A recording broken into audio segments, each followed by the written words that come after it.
Mi madre murió repentina e inesperadamente en las primeras horas de la mañana del domingo. El forense dijo que sufrió un derrame cerebral masivo y su muerte habría sido instantánea. Esto me trajo un pequeño consuelo, sabiendo que al final ella no había sufrido. Yo fui quien la encontró.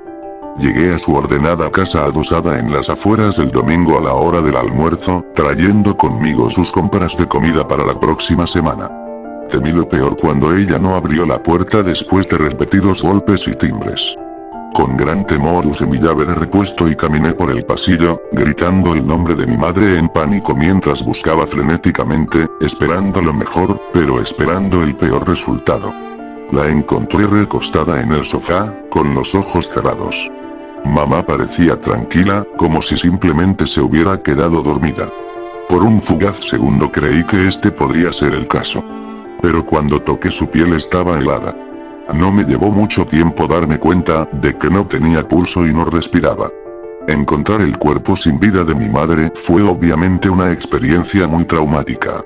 Sin embargo, en ese momento me sentí extrañamente tranquilo, mientras cumplía con el ritual de llamar a una ambulancia y esperar a que llegaran los paramédicos y me dijeran lo que ya sabía. Mi padre había muerto un año antes, tras perder una larga batalla contra el cáncer. Mis padres habían estado casados durante 36 años y mamá se dedicó a cuidar a su marido después de su diagnóstico. Cuando él murió, la mayor parte de ella murió con él. Estaba abrumada por el dolor, apenas podía funcionar y tenía poco interés en la vida. Le pedí que se mudara con nosotros, pensando que le haría bien estar rodeada de familia, pero ella se negó rotundamente a abandonar la casa que había compartido con su marido durante 3 décadas. En cambio, nos comprometimos. Fui a verla todos los días, le hice la compra y me aseguré de que comiera, se lavara y se cuidara. Siempre esperé que se recuperara, pero en el fondo me di cuenta de que era solo cuestión de tiempo. El certificado de defunción de mamá decía que sucumbió a un derrame cerebral, pero yo sabía que murió con el corazón roto. Es difícil perder a tus padres, incluso cuando, como yo, eres un adulto con tu propia familia. Estoy casado y tengo 2 hijos, así que me siento muy bendecido, pero todavía extraño a mi mamá y a mi papá todos los días. Mucha gente podrá identificarse con mi pérdida, pero no es por eso que escribo esta historia. De lo que estoy aquí para hablar es del diario de hace 40 años que encontré en el ático de mi madre. Nunca conocí a mi tío. El hermano de mi madre murió unos años antes de que yo naciera. Mamá habló con cariño de su hermano mayor y de cómo él la había cuidado cuando eran pequeños. A ella no le gustaba hablar de su muerte, solo decir que era un policía asesinado en cumplimiento de su deber. Entendemos que esto significa que sirvió en la Policía Real del Ulster y probablemente fue asesinado durante los problemas, el conflicto étnico-religioso que asoló a nuestro país de origen, Irlanda del Norte, durante casi 30 años. Mamá se molestaba cada vez que se mencionaba el tema, por lo que rara vez hablaba de la carrera policial de mi tío cuando yo era niño. Mi hermana y yo habíamos asumido la tarea emocionalmente agotadora de limpiar la casa de mis padres después de la muerte de mamá. Esto nos resultó bastante difícil, ya que casi todas las fotografías, adornos y chucherías tenían algún tipo de valor sentimental o recuerdo. Derramamos más de unas cuantas lágrimas durante esos días de trabajo y me resultaba perturbador estar en la casa donde había descubierto el cadáver de mamá. Pero nos apoyamos mutuamente y perseveramos. Encontré la vieja caja cubierta de polvo en la parte trasera del ático, enterrada bajo recuerdos de años y basura variada. Contenía lo poco que quedaba de las posesiones de mi difunto tío, en su mayoría relacionadas con su servicio en la policía. En el interior encontré su uniforme cuidadosamente doblado y su gorra de visera, ambos en milagrosamente buenas condiciones dada su edad. Afortunadamente las polillas no habían llegado al material. Aparte de esto, había algunas fotografías antiguas en blanco y negro de mi tío el día de su graduación en la escuela de policía. Allí estaba él, luciendo elegante y guapo con su uniforme de gala, firme mientras sonreía para la cámara. Parecía muy impresionante. Supuse que mi tío era un poco más joven que yo cuando se tomaron estas fotos, pero definitivamente pude ver el parecido familiar. Busqué más profundamente en la caja de recuerdos olvidados y encontré una serie de documentos descoloridos y desgastados relacionados con su servicio y sus puestos. Y había algo más, una pequeña libreta encuadernada en cuero.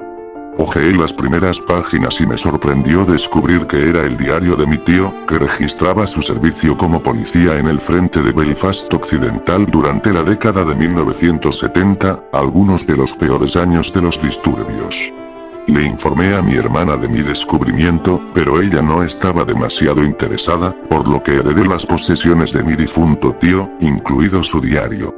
Me llevé el cuaderno a casa con la intención de estudiar las entradas del diario en detalle. Creí que el diario sería de interés histórico y proporcionaría información sobre un tío que nunca había conocido. Esperaba que sirviera como vínculo con el pasado, una conexión con mi familia que de otro modo se perdería después de la muerte de mi madre. Sin embargo, cuanto más leía, me sentía cada vez más perturbado. Mi tío claramente tenía un trabajo muy difícil. Como detective del CID, se le asignó la tarea de investigar algunos de los asesinatos sectarios más brutales de la época, y al mismo tiempo era un objetivo para los paramilitares. Sus anotaciones demostraron que estaba trabajando bajo una tremenda tensión mental. Me formé como consejero y de sus escritos concluiría que mi tío padecía un trastorno de estrés postraumático. Sus descripciones detalladas y viscerales de escenas de asesinatos y atrocidades dificultan la lectura. Pero hay elementos de su historia que no puedo explicar, incidentes y sucesos que escapan a la comprensión racional. Por esta razón, he decidido transcribir y publicar las entradas del diario de mi tío, con la esperanza de que alguien con más conocimiento que yo pueda arrojar algo de luz sobre los extraños e inquietantes acontecimientos descritos por mi difunto tío. Y entonces, Aquí está. noviembre de 1976. Nunca antes había llevado un diario. Nunca tuve ninguna inclinación a hacerlo. La verdad es que no soy un gran escritor. Ensayos e informes policiales, normalmente ese es mi destino. Eso no quiere decir que no tenga educación. Fui el primero de mi familia en ir a la universidad, un logro del que mis padres estaban orgullosos. Crecí en una comunidad protestante de clase trabajadora en el este de Belfast. Nuestra familia no era rica, pero tampoco estábamos en apuros. Mi padre trabajó toda su vida como soldador en los astilleros, como había hecho su padre antes que él. Se esperaba que siguiera sus pasos, pero sorprendí a todos al sobresalir en mi educación, obteniendo una plaza en una prestigiosa escuela primaria antes de ir a la Universidad de Nueva York para estudiar Derecho. Cuando me gradué, mi tierra natal estaba en crisis. Las protestas por los derechos civiles se habían vuelto violentas y se produjeron disturbios en las calles. Se desplegó el ejército para mantener la paz, pero la violencia aumentó, con cientos de muertes durante los primeros años de la década. Los bombardeos y los tiroteos eran algo cotidiano, y mi ciudad natal estaba siendo destrozada ante mis propios ojos. Esto facilitó mi decisión sobre mi carrera profesional. Odiaba lo que los terroristas le estaban haciendo a mi país y quería desempeñar mi papel para poner fin a la violencia. Y entonces, la RUC era la elección obvia. Para ser justos, mis motivos no fueron del todo altruistas. La fuerza policial de Irlanda del Norte se estaba ampliando rápidamente debido a la situación de seguridad, por lo que, gracias a mi título universitario, pude solicitar un acceso rápido al CID, con la perspectiva de futuros ascensos. Terminé mi formación durante el verano de 1973, graduándome de la escuela de policía con la asistencia de mis padres y mi hermana pequeña. Fue un día de orgullo, pero pronto me vi sumergido en lo más profundo, con mi primer destino en Gould Barracks. He visto algunas cosas terribles en los últimos 3 años. Las secuelas de los bombardeos, cuerpos humanos destrozados por balas y metralla, y colegas asesinados a tiros mientras cumplían con sus deberes. Estas atrocidades tuvieron un impacto en mí, pero superé mi primer destino. Pero, en un caso de salir del campo de tiro y caer en el fuego, me trasladaron a la sección del CID en el oeste de Belfast. En los últimos meses, mi vida se ha salido de control a medida que el estrés del trabajo me ha pasado factura. Mi novia me dejó hace un par de semanas porque ya no podía soportar mi comportamiento errático y mis arrebatos violentos. Realmente no puedo culparla. Ya casi no hablo con mi familia y amigos. Mi trabajo se ha vuelto integral y tengo poco tiempo para cualquier otra cosa. Cuando no estoy trabajando bebo mucho, tratando de ahogar mis penas y olvidar las cosas horribles que he visto en la calle. Realmente no ayuda, pero no puedo parar. A medida que 1976 llega a su fin, estoy trabajando en dos investigaciones importantes. Uno es contra un hábil y despiadado fabricante de bombas de lira provisional, cuyo nombre en código es Némesis. Este peligroso individuo ha sido responsable de decenas de ataques contra las fuerzas de seguridad y comercios en el centro de la ciudad. Hemos estado cerca de capturar a Némesis, pero el bastardo sigue escapándose de entre nuestros dedos. No tengo ninguna duda de que seguirá bombardeando hasta que lo capturemos o lo matemos. La segunda investigación se relaciona con una banda asesina leal, liderada por un terrorista conocido como el Carnicero. Esta pandilla se especializa en secuestrar a hombres católicos y torturar brutalmente a sus víctimas antes de degollarlas. La pura brutalidad de esta pandilla ha conmocionado y aterrorizado a la población, a pesar de que esta ciudad hace tiempo que se endureció ante la violencia y la muerte. La sangre corre por las calles de Belfast y apenas podemos mantener la línea. Fui criado en la fe protestante y cuando era más joven me obligaron a ir a la escuela dominical. Sin embargo, nunca he sido particularmente religioso. No soy un hombre supersticioso, pero algo de lo que he presenciado en los últimos meses desafía cualquier explicación lógica. Sinceramente, no sé si me estoy volviendo loco, pero cada vez estoy más convencido de que el derramamiento de sangre ha desatado algo realmente malvado en las calles devastadas por la guerra de Belfast. Una entidad oscura que me acecha y atormenta mis sueños.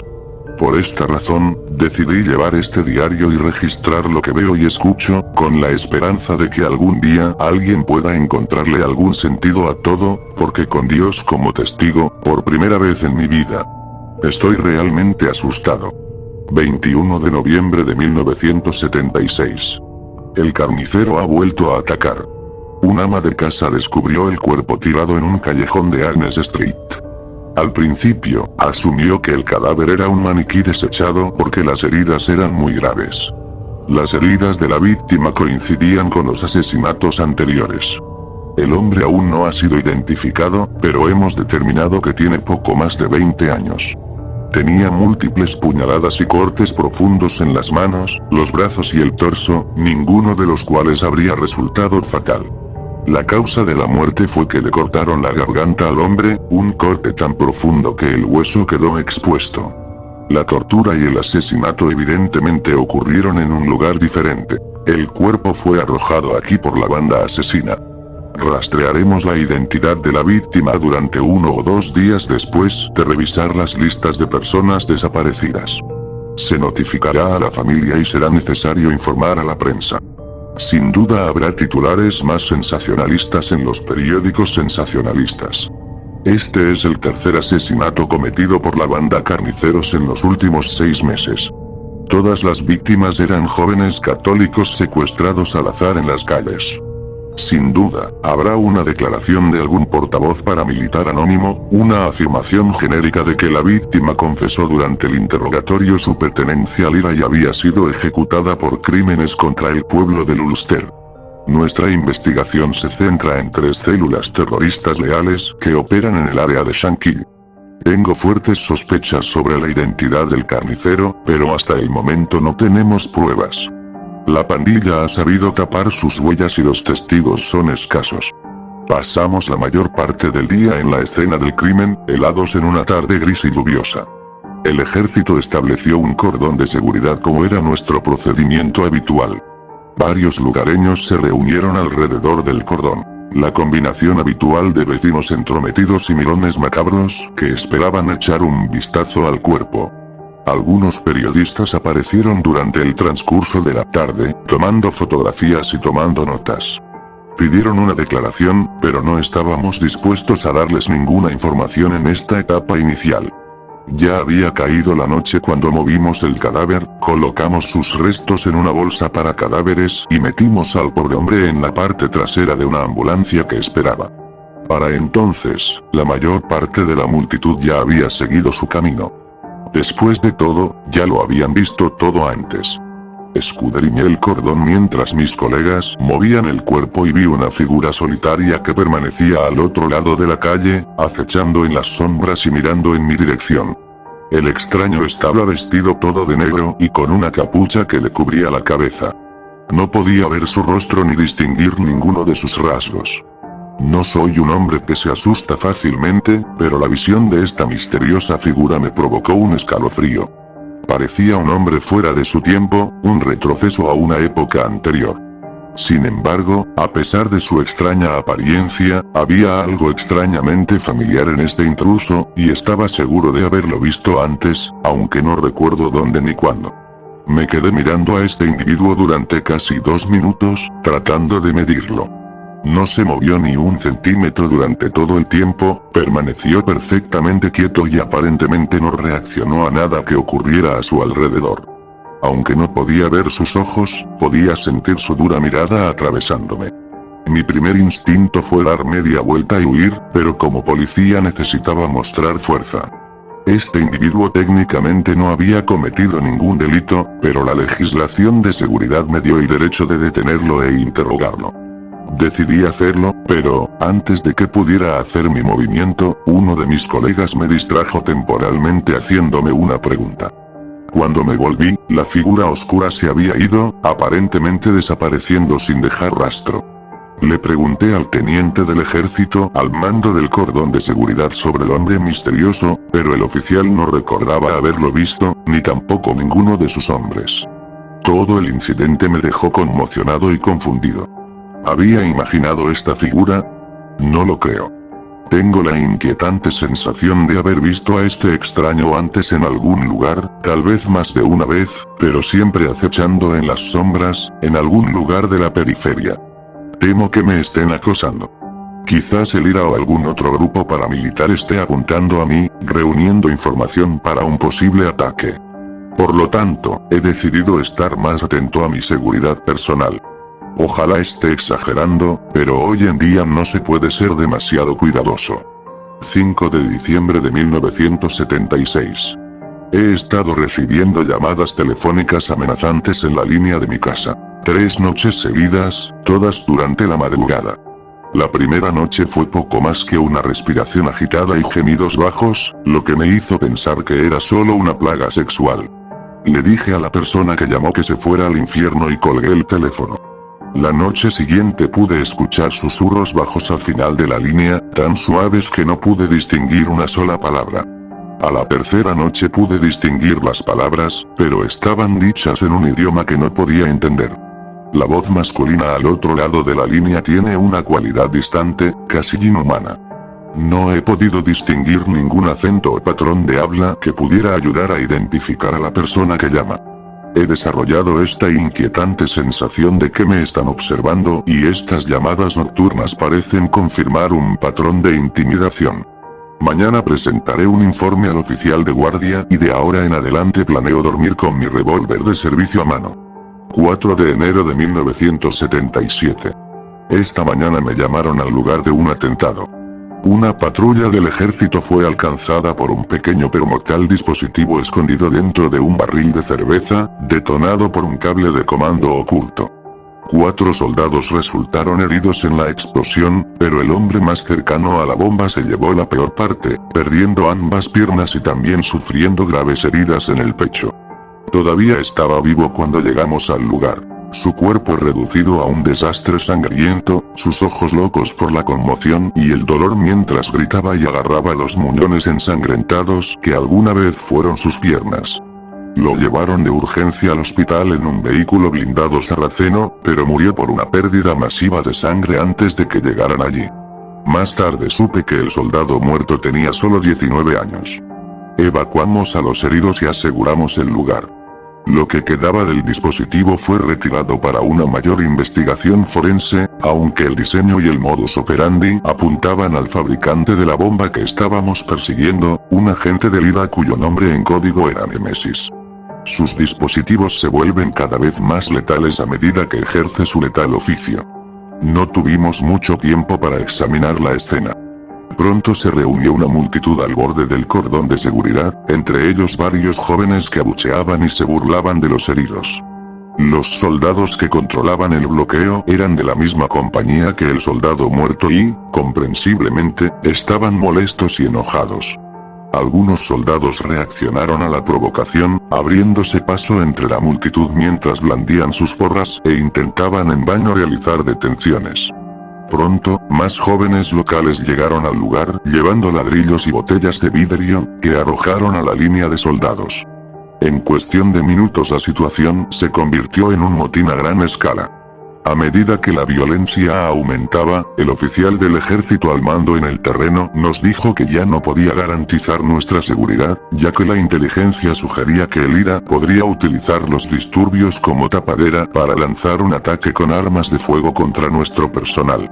Por lo tanto, no tuvimos más remedio que evacuar la escena, sabiendo muy bien que las posibles pruebas forenses serían destruidas en los disturbios. Me estaban empujando hacia la parte trasera de un APC cuando lo vi por el rabillo del ojo. La figura oscura, el mismo hombre misterioso que había visto esa noche de noviembre en Agnes Street. Esta vez era pleno día, así que pude verlo mejor, no es que pudiera ver mucho, ya que su cabeza estaba cubierta por una capucha oscura y su rostro por una especie de máscara. Se quedó descaradamente en medio de la calle mientras se desataba el infierno a su alrededor, con los alborotadores lanzando misiles y los soldados disparando balas de goma. El caos pareció no tener ningún efecto sobre el intruso, ya que no mostró miedo de recibir un disparo o ser golpeado. Sinceramente, no podía decir si él estaba dirigiendo el motín o no se daba cuenta. Sin embargo, una vez más parecía mirarme directamente, como si hubiera venido a este lugar violento específicamente para enfrentarme. Pero solo miré al hombre encapuchado por un breve momento antes de que un suboficial del ejército me arrastrara físicamente a la parte trasera del vehículo y cerrara de golpe la puerta de acero detrás de mí. Esta vez estoy seguro de que la figura oscura no fue producto de mi imaginación. Él es real y aparece deliberadamente en las escenas del crimen donde sabe que me apostarán, acechándome por estas calles devastadas por la guerra. Necesito atrapar a este bastardo antes de que él me atrape a mí. 11 de enero de 1977. Las llamadas telefónicas nocturnas se han vuelto menos frecuentes, pero de tono más siniestro. Anoche habló en un inglés comprensible por primera vez, pronunciando solo dos palabras aterradoras en voz baja y graznera. Te veo. Ahora estoy convencido de que existe un vínculo directo entre la figura oscura y las llamadas amenazadoras. Debo permanecer alerta. Anoche no dormí nada, sino que bebí hasta el amanecer con mi revólver y a mi lado. Estas imágenes siguen pasando por mi cabeza. La víctima masacrada, el soldado sin piernas que grita, y siempre la figura oscura, mirándome y burlándose de mí. Honestamente, no sé cuánto más de esto puedo soportar. 12 de enero de 1977. Mi jefe vio mi estado cuando me presenté para pasar lista y me envió directamente a casa. Me ordenaron descansar una semana antes de regresar al servicio. Le conté a mi comandante sobre las llamadas y el acosador. Dice que lo investigará, pero tengo la clara impresión de que piensa que estoy loco. Quizás tenga razón. He estado bajo un estrés extremo y no he podido dormir. Ojalá el resto me venga bien. 15 de enero de 1977. Todavía estoy fuera de servicio, pero recibí una llamada de uno de mis colegas. El principal sospechoso de la banda Carnicero ha sido arrestado por posesión de arma. Si la condena es exitosa, recibirá al menos 5 años de prisión. No es lo que esperábamos. Ese bastardo debería ser acusado de asesinato, pero al menos estará fuera de las calles. La noticia me ha levantado un poco el ánimo, pero la violencia continúa en toda la ciudad. Ayer hubo una serie de atentados con bombas en el centro de la ciudad y, sin duda, Nemesis desempeñó su papel. Las calles están inundadas de sangre y el terror acecha en las calles. ¿Qué puede hacer un hombre contra un odio tan implacable? 20 de enero de 1977.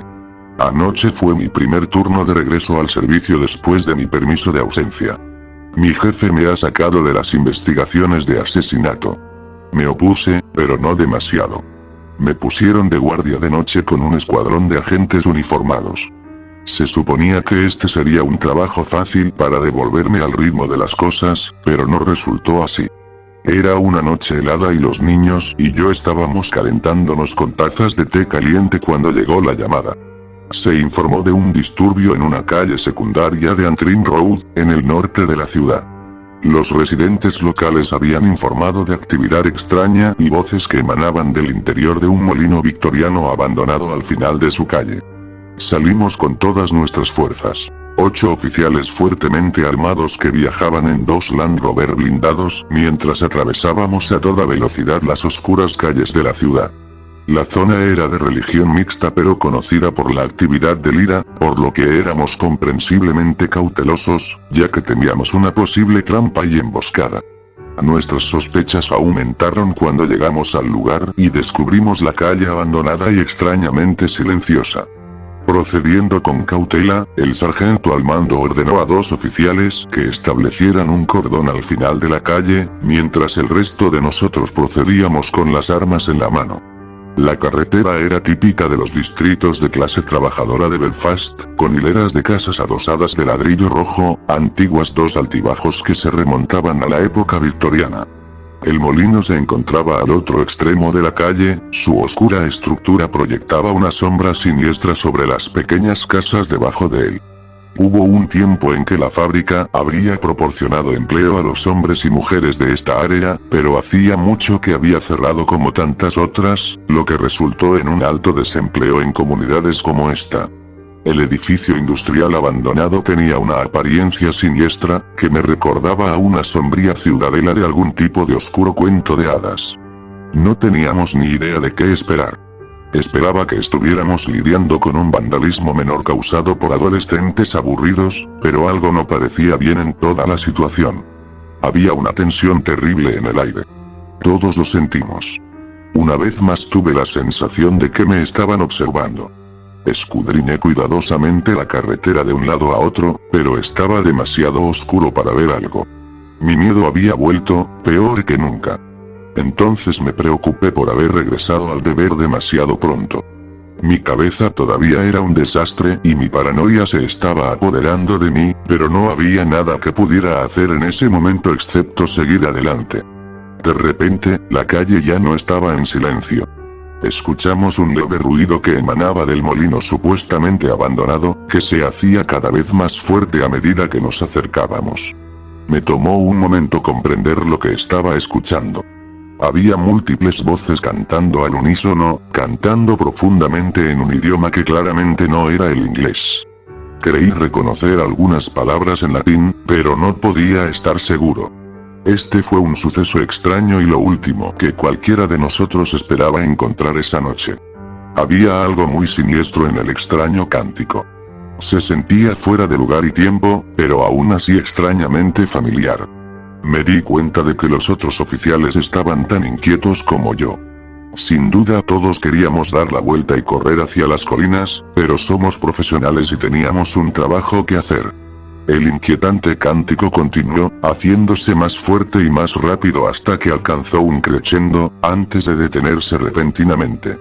Y luego escuchamos el grito, espeluznante cuando atravesó el frío aire de la noche, helándome hasta los huesos. ¡Muévanse! ¡Muévanse!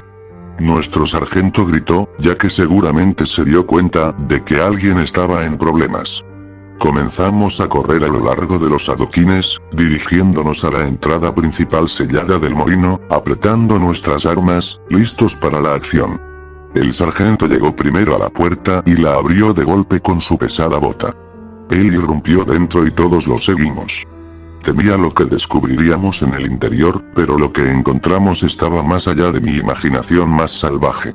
El interior del edificio abandonado estaba en gran parte envuelto en oscuridad, y la única luz provenía de velas y antorchas encendidas en el suelo y colgadas de las paredes.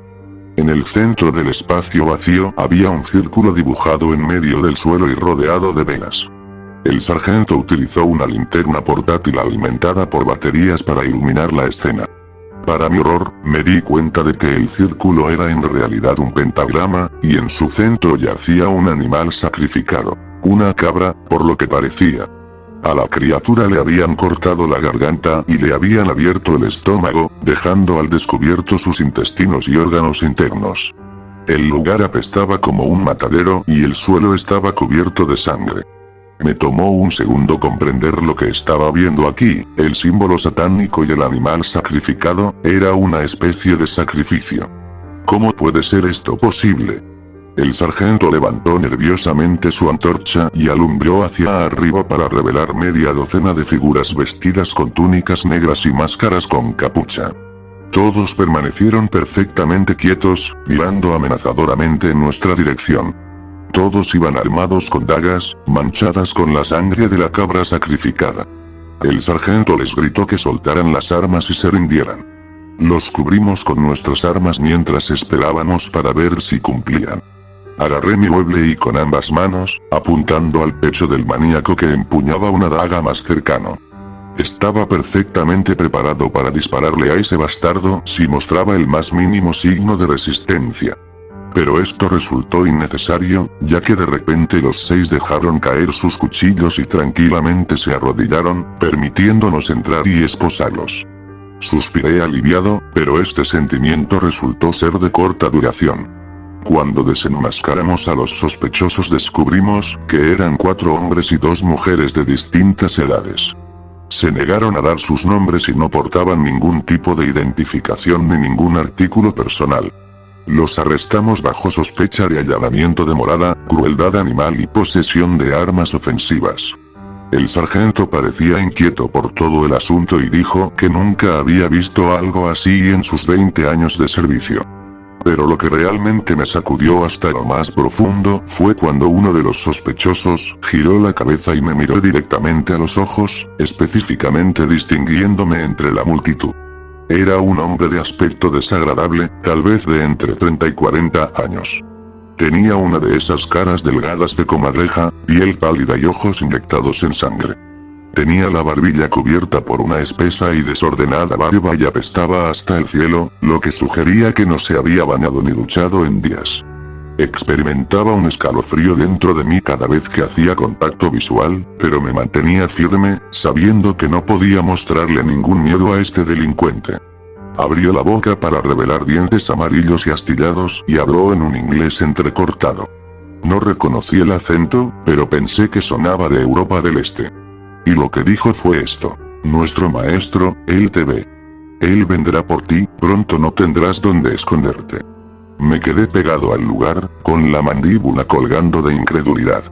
Sus palabras me aterrorizaron y no tuve respuesta. Uno de mis camaradas reaccionó, dándole un puñetazo al sospechoso en el estómago y diciéndole en términos muy claros que se callara la maldita boca. 2 oficiales se llevaron al hombre mientras yo permanecía congelado, incapaz de hablar o moverme hasta que el sargento me dio unas palmaditas en la espalda y me dijo que volviera a los Land Rover que esperaban. Anoche no pegué ojo después de llegar a casa. En cambio, volví a la botella y bebí hasta el amanecer. Me doy cuenta de que esto no es una solución, pero necesitaba algo que me tranquilizara después de lo que había pasado. Por la mañana recibí una llamada telefónica del sargento de guardia. Me dijo que los 6 sospechosos arrestados en la fábrica habían sido liberados sin cargos.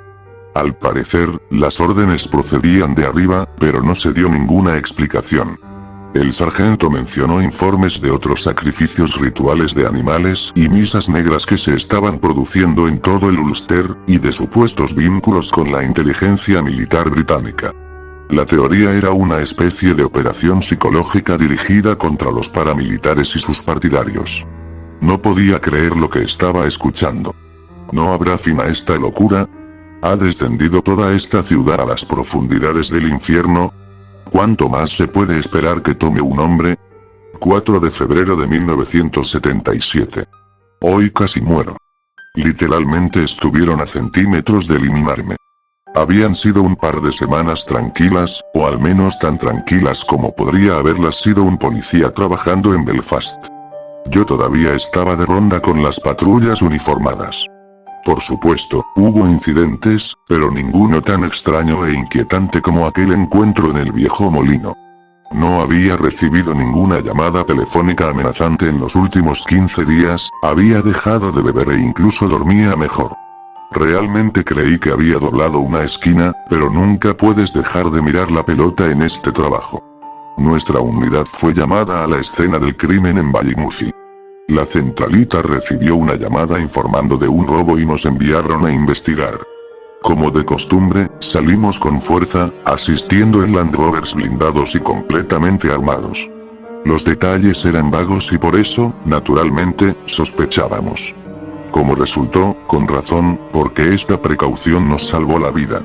El dispositivo estaba escondido dentro de un cubo de basura abandonado en un callejón lateral.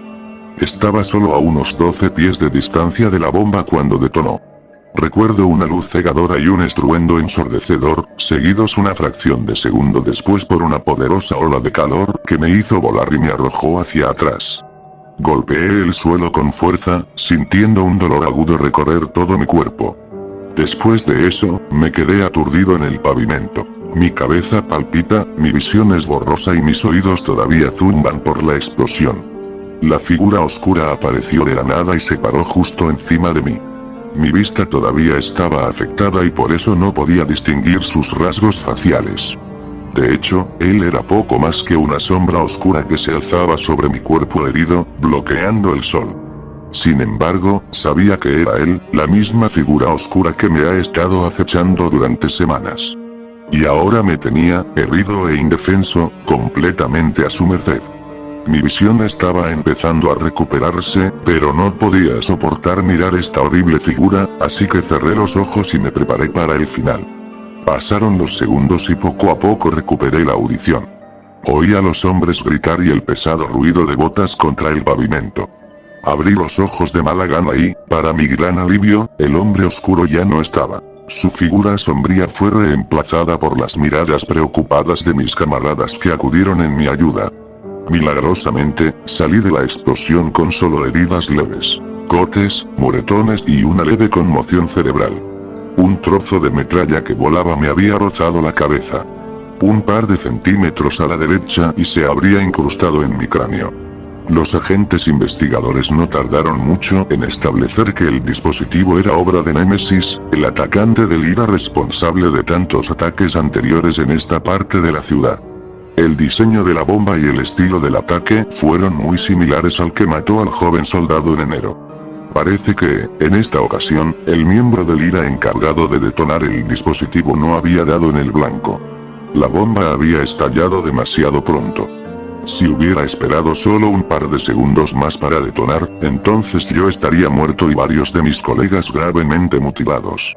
Al final resultó que, todos salimos de la explosión de una sola pieza. Debería sentirme como el hombre más afortunado del mundo en este momento, pero no es así. La figura oscura ha vuelto. No sé si es un hombre o algún tipo de entidad macabra, pero sí sé que quiere atraparme. Mis colegas piensan que estoy loco o que estoy delirando y mi jefe me ha concedido una licencia prolongada. Pero no importará. Él, o eso, falló en esta ocasión, pero no parará hasta que esté bajo tierra. Mis días están contados, ahora es solo cuestión de tiempo. 7 de febrero de 1977. Las llamadas han comenzado de nuevo. Peor que nunca esta vez. Las cosas que he escuchado seguramente nunca fueron hechas para oídos humanos. Estoy desconectando mi teléfono. No hay motivo para que nadie me llame.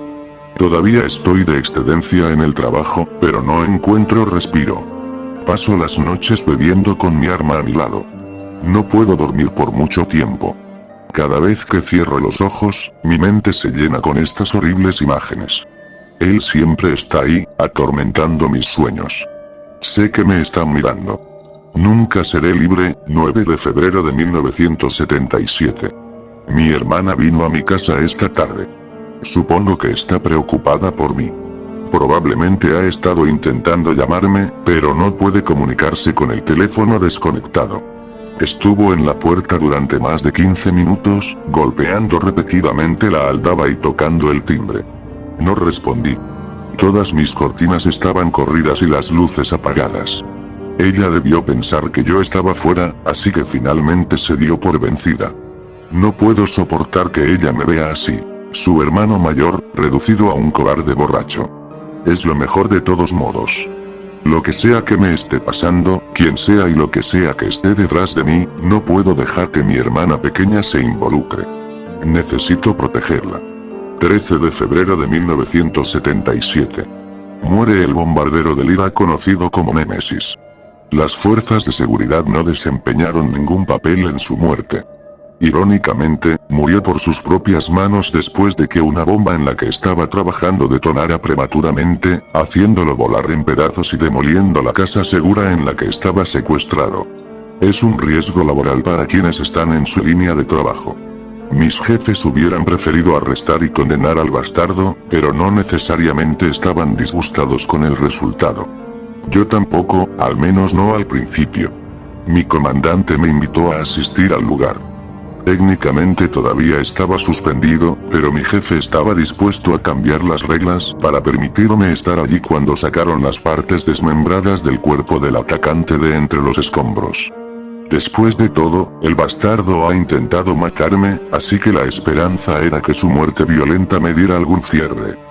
Llegamos a la calle para descubrir una escena caótica, con la carretera acordonada en ambos extremos mientras soldados y policías excavaban entre los escombros de la casa demolida. Mientras las fuerzas de seguridad trabajaban, las previsibles multitudes se reunieron alrededor de los cordones. Algunos jóvenes juraron y gritaron insultos a los soldados, pero la mayoría de la gente simplemente sentía curiosidad. Sin embargo, una mujer se destacó. Una mujer joven con el pelo largo y rojo recogido en un moño. Estaba claramente molesta y muy agitada, gritándoles a las tropas acerca de un niño desaparecido. Nos tomó algún tiempo establecer lo que había sucedido. La hija de la mujer era una niña de 8 años llamada Oife. Ella estaba jugando en la calle frente a la casa segura en el momento exacto en que explotó la bomba. Encontramos su cadáver enterrado bajo los escombros aproximadamente una hora después. Su madre gimió con un dolor que lo abarcaba todo cuando sacamos a su pequeña, agarrando el pequeño cuerpo y apretándolo con fuerza contra su pecho. He visto muchas cosas terribles durante mi época, pero nada tan trágico como esto.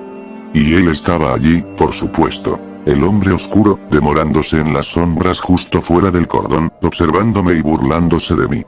Parece que se siente atraído por la muerte, la destrucción y la agonía humana. Creo que se nutre de ello. Intenté ignorarlo, pero aún podía sentir su mirada de odio ardiendo en la parte posterior de mi cabeza. Regresé a casa después y al instante tomé la botella. No podía dejar de pensar en esa pobre niña. ¿Qué había hecho ella alguna vez para merecer esto? Pensé en mi hermana menor y en cómo me sentiría si le sucediera algo tan terrible.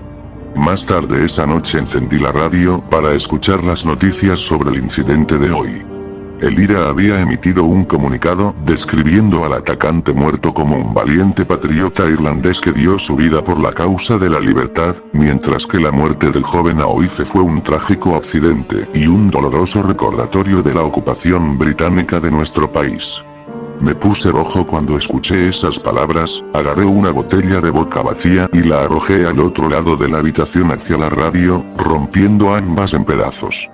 No podía soportar la hipocresía. Por supuesto, habría condenas, pero no haría ninguna diferencia. La guerra continuaría. El horror nunca termina. 15 de febrero de 1977. Anoche vino a mi casa. Mi refugio seguro ha sido violado. Ocurrió alrededor de las 2 de la madrugada. Finalmente, después de semanas de insomnio, logré quedarme dormido y dormir un poco, solo para que me despertara un ruido afuera de mi ventana durante las primeras horas de la mañana. Me froté los ojos cansados y me levanté de la cama, arrastrándome por la habitación y mirando tímidamente a través de las cortinas hacia la calle de abajo. Mi corazón casi se detuvo cuando lo vi parado allí, tan atrevido como quieras. Una vez más, pude ver poco en la penumbra, pero definitivamente era él, la misma figura oscura que me ha estado acechando durante semanas. Estaba perfectamente quieto en el lado opuesto de la calle, mirando fijamente hacia la ventana de mi dormitorio, su forma oscura proyectaba una sombra siniestra sobre el pavimento. Me quedé congelado de miedo por un momento, incapaz de desviar la mirada o moverme de la ventana. Una cosa era ver a este oscuro acosador en una escena del crimen abarrotada, pero ahora estaba aquí, en mi casa. No tenía soldados ni colegas policías que me respaldaran y nunca me había sentido tan solo en toda mi vida. Sabía que vendría por mí y estaba seguro de que este era el final del juego. Pero de repente, mi miedo fue reemplazado por un desafío enojado. Estaba decidido a no caer sin luchar. Apartándome de la ventana, agarré mi revólver del cajón de mi mesilla de noche y salí furioso de la habitación, bajando las escaleras y dirigiéndome a la puerta principal. Abrí la puerta de golpe y salí corriendo a la acera, blandiendo mi revólver cargado mientras avanzaba. Estaba decidido a descargar 6 balas en la cabeza del bastardo, pero mi enemigo ya no estaba, aparentemente desapareció sin dejar rastro. Busqué frenéticamente la calle en ambas direcciones, pero no había nada. Después de varios minutos me di cuenta de que no quedaría bien si mis vecinos me vieran blandiendo un arma en medio de nuestra tranquila calle suburbana, así que me retiré al interior de mi casa. Sabía que el bastardo volvería, así que bloqueé las puertas y monté guardia junto a la ventana, con el arma en mano y lista. No esperaba durar toda la noche, pero logré llegar al amanecer. Estoy seguro de que el hombre oscuro se está burlando de mí, prolongando mi miseria antes de que finalmente ataque. No soy un hombre religioso, pero esta noche oré. No creo que nadie esté escuchando. Solo quiero que esto termine, de una manera u otra. 16 de febrero de 1977. Pasé todo el día haciendo guardia, bebiendo vodka barato y empuñando mi arma, observando con cansancio la calle. Sé que él, o eso, volverá. He tenido mucho tiempo para pensar durante estas largas y tensas horas. Para recordar todas las escenas horribles que he presenciado durante estas últimas semanas. Realmente creo que el mal se ha apoderado de este país, infectando los corazones de los hombres, haciéndolos cometer los crímenes más atroces. Parece que Dios ha abandonado esta tierra, dejándonos en manos de los demonios que caminan por la tierra. ¿Qué es esta criatura que me acecha? Estoy seguro de que no es de este mundo. La mañana estaba tranquila, una calma antes de la tormenta. A la hora del almuerzo oí una potente explosión a lo lejos, probablemente provocada por un atentado con bomba en el centro de la ciudad. La violencia continúa sin cesar y esta entidad maligna se alimenta de ella. Llegué al anochecer, pero sé que él vendrá a buscarme al amparo de la oscuridad. 17 de febrero de 1977. Él está aquí. Parado exactamente en el mismo lugar que anoche. Lo estoy mirando mientras escribo esto, y él me devuelve la mirada. Estoy cansado de vivir con miedo.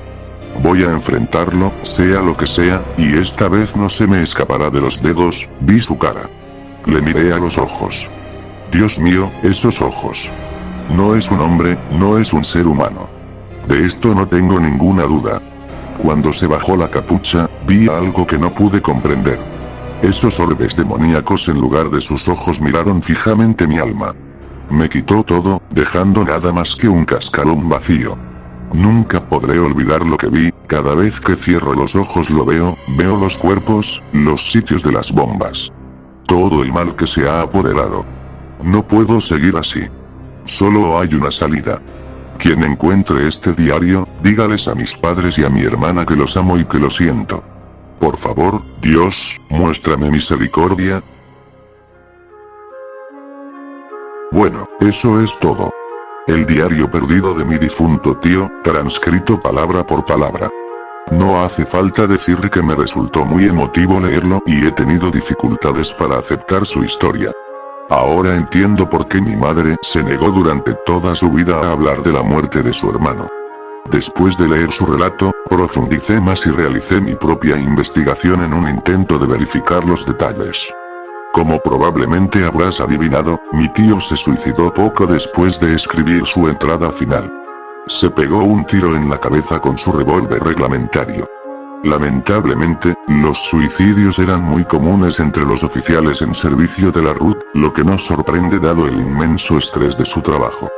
Pude confirmar la mayoría de los incidentes que describió, incluidos los asesinatos y los atentados. Todos sucedieron. Sin embargo, no hay constancia de las detenciones en la Misa Negra. Si este tipo de cosas ocurrieron, deben haberse mantenido fuera de los libros de historia. Realmente no sé qué pensar sobre la cuenta de mi tío. La explicación más lógica es que sufrió un colapso mental debido al estrés de su trabajo o padecía trastorno de estrés postraumático. Aislado y sin ayuda profesional, no podía dormir y bebía mucho para aliviar el dolor. Esto, a su vez, podría haber resultado en delirios paranoicos, haciéndole ver cosas que en realidad no existían. Me gustaría creer esto y encontrar algún cierre para todo el asunto. Sin embargo, hay un detalle que no he podido explicar. Mientras hacía mis averiguaciones pude hablar con uno de los oficiales que atendió la casa de mi tío después de su suicidio. El hombre hace tiempo que se retiró de la policía, pero recordaba vívidamente ese día. Describió cómo mantuvieron un cordón mientras sacaban el cuerpo de mi tío de la casa y lo cargaban en una ambulancia que esperaba. Durante esta sombría procesión, recuerda haber visto una figura solitaria observando desde el final de la calle. Un hombre encapuchado, vestido con una túnica oscura y con el rostro cubierto. El oficial dice que se distrajo momentáneamente cuando la ambulancia se alejaba. Cuando volvió, la figura ya no estaba.